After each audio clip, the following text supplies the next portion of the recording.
a brilliant 21-year-old Oxford University student from a quiet English village to Tanzania for a break from her studies and to attend an arts and crafts festival. I believe that people have soulmates. I believe that there's someone for everyone and that Lesikar is mine.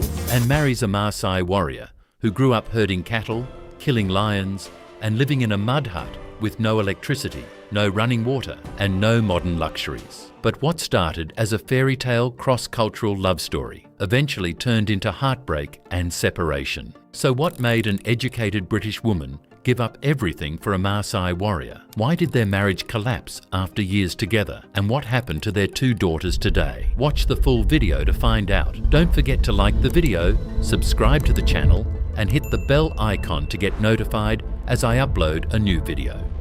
Let's get started. This is Gemma Burford, 21 years old at the time. She was born in 1978 in a quiet village in the Bursleden area near Southampton, southern England. Her mother worked in a local library and her father, Peter Burford, was an accountant. She grew up in a supportive family environment on School Road, Bursleden. Gemma showed strong academic promise from an early age. She attended the Gregg School, where she excelled, and in 1993 she left with an outstanding set of results. Except nothing about this quiet, comfortable childhood in southern England could have predicted where her life was about to take her. She went on to study at the University of Oxford, pursuing a degree in biomedical sciences. She completed her biochemistry degree around 1999, graduating at a young age. While still a student at Oxford, Gemma travelled to Tanzania in 1999. As many Europeans flow to Africa in search of warm beaches,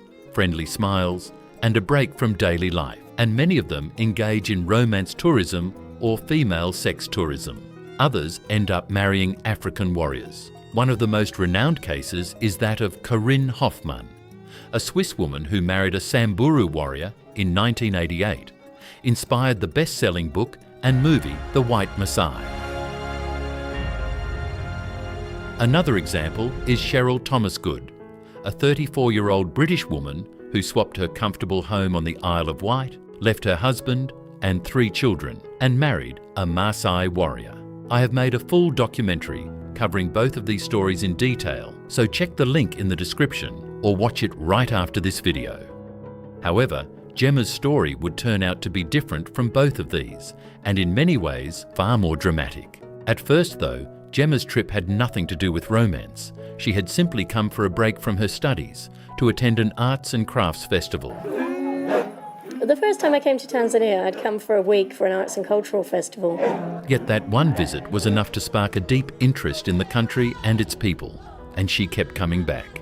It was during one of these later visits while doing community work in the village of Eluai near Arusha in northern Tanzania that she met Lesikar Ole Ngila, a young Maasai warrior from the village. Lesikar grew up in the remote village of Eluai, in the mountains near Arusha, close to the Ngorongoro crater and the Serengeti plains. He was the son of a Maasai herdsman, raised in a large, traditional, polygamous family, with many siblings, a mother, 2 stepmothers, and an extended network of relatives, all living together in a typical Maasai boma. As a young man, he lived the traditional life of a Maasai warrior, herding livestock, taking part in the rite of killing a lion to earn his status as a warrior, and carrying out community responsibilities.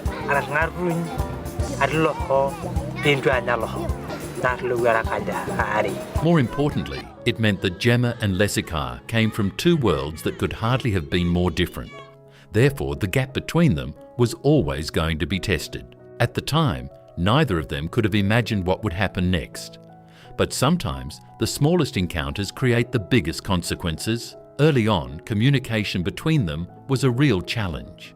Gemma did not speak Swahili fluently at first, and Lesikar had limited English. His English wasn't that good at the time. We were mainly communicating in Swahili with a little bit of English.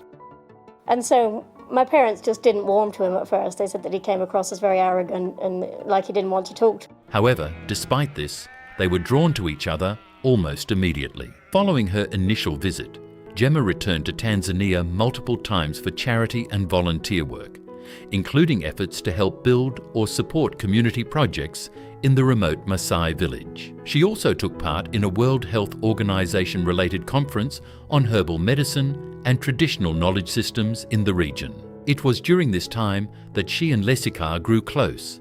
However, neither of them admitted their feelings out loud, not yet. After finishing her studies, Gemma went back to Tanzania once more, but this trip nearly ended in disaster. The plane she was on faced an attempted hijacking when an unstable passenger tried to seize control and landed, nearly causing a crash. Reflecting on the event, Gemma remarked, "It did make me rethink what was important to me and how I wanted my life to be. I realised that Africa was such an important part of my life that I didn't want to lose." Upon her safe return, Gemma bravely confessed her love for Lesikar. To her relief, he felt exactly the same way. The reason he had never said anything, he admitted, was that he never believed a Maasai warrior could have a chance with someone like her. Now that he knew she felt the same, he was overjoyed.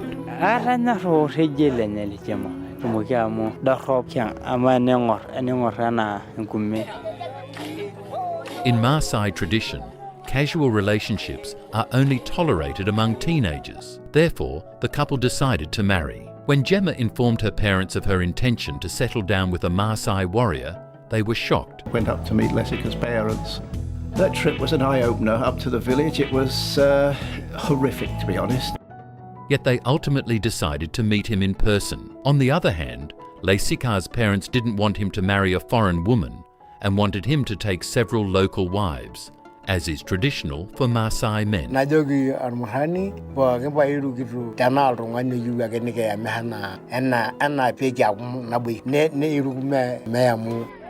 The reason was that in traditional Maasai culture, fathers play a central role in arranging marriages for their sons. A young man who wishes to marry typically relies on his father and male relatives to negotiate with the bride's family.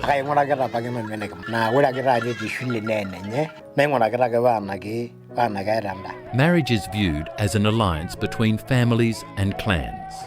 However, as Lesikar insisted, his parents eventually agreed to meet her family. They did their best to make their visitors feel welcome. However,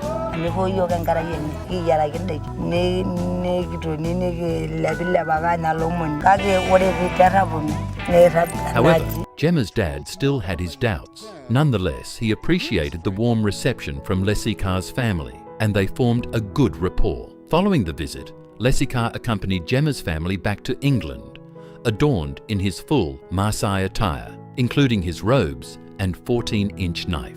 During his stay, Gemma's parents really liked him. The thing that strikes you with Lesikar is his smile. I think everyone falls for that. He really is a nice chap. It was this positive impression that led them to accept Lesikar as their daughter's husband. The wedding ceremony took place in January 2003 in Eluai, attended by Gemma's family and 500 Maasai, some of whom travelled 50 miles from neighbouring Kenya. Gemma wore a wedding dress made of beaded ox skin, while Lesikar was adorned in his traditional Maasai attire. As wedding gifts, the couple received 6 goats, 4 cows, and a donkey. Because in traditional Maasai culture, marriage is not usually based solely on romantic love in the way many Western societies understand it. Instead, it is viewed as a bond between families and communities. Livestock plays a central role in the process, and a groom is typically expected to provide a bride price in cattle, goats, or other animals. Wealth, status, and family relationships are closely connected to these traditions. Gemma radiated happiness on her wedding day, expressing her joy at marrying the man she loved. The other one in the village in Tanzania, you're like, okay, now watch these two get together. This is going to be fun. The couple also had a small wedding in England. Following their wedding, they settled in a village near Lesikar's parents, where basic amenities like sewage, running water, and electricity were absent. Adapting to life in a tribal village posed significant challenges for Gemma.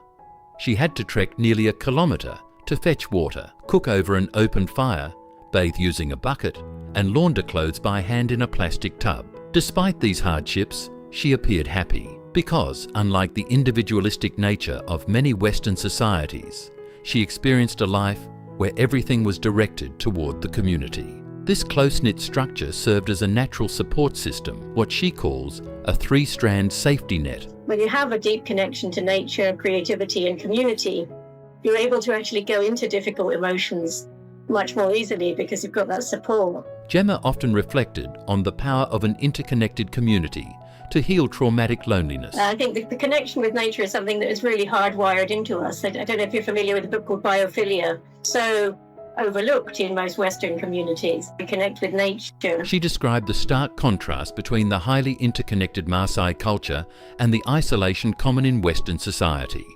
A year into their marriage, they welcomed their first daughter, Lucia, followed by another daughter, Suzanne. A year later, Gemma and Lesikar dedicated themselves to various charitable endeavours, including campaigns to combat female genital mutilation. Their efforts led to the construction of a dormitory for approximately 30 girls fleeing such practices. They also played a pivotal role in establishing a secondary school with 2 classrooms and a staff room, where villagers were taught English and local history. In addition to their philanthropic work, the couple operated a small tour company called Oratiti, allowing visitors to experience authentic Africa, stay in Maasai villages, and learn traditional crafts. For years, Gemma lived in Tanzania, fully immersed in Maasai culture and all of that community work.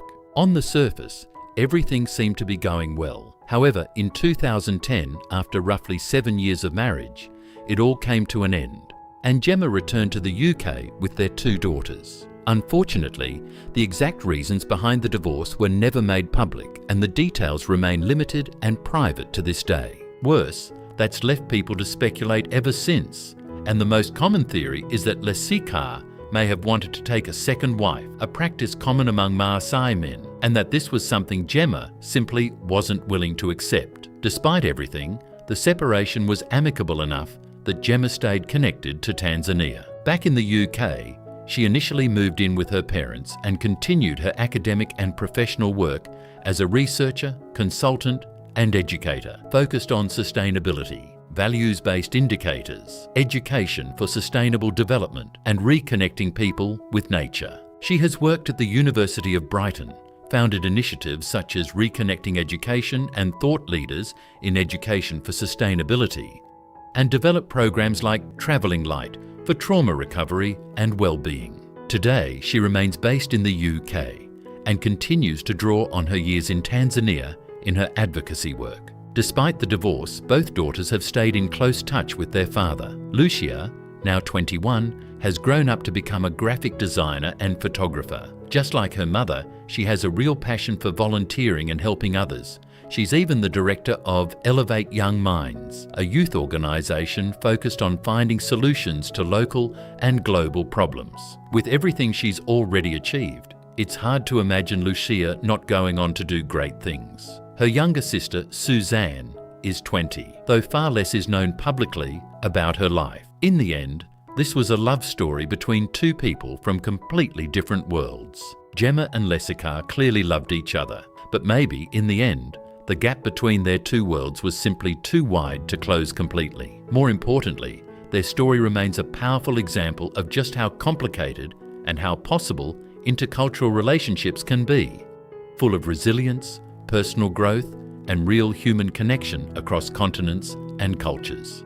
So here's a question for you. What do you think was the real reason behind their divorce? Was it really about a second wife, or was the real problem something deeper, buried in those 2 very different worlds they came from? Let me know what you think in the comments below. And that's it for this one. If you enjoyed the video and want to see more like it, leave a thumbs up, it really helps. And if you haven't already, make sure to subscribe to the channel and tap that bell icon so you get notified every time I upload a new video each week. See you in the next one.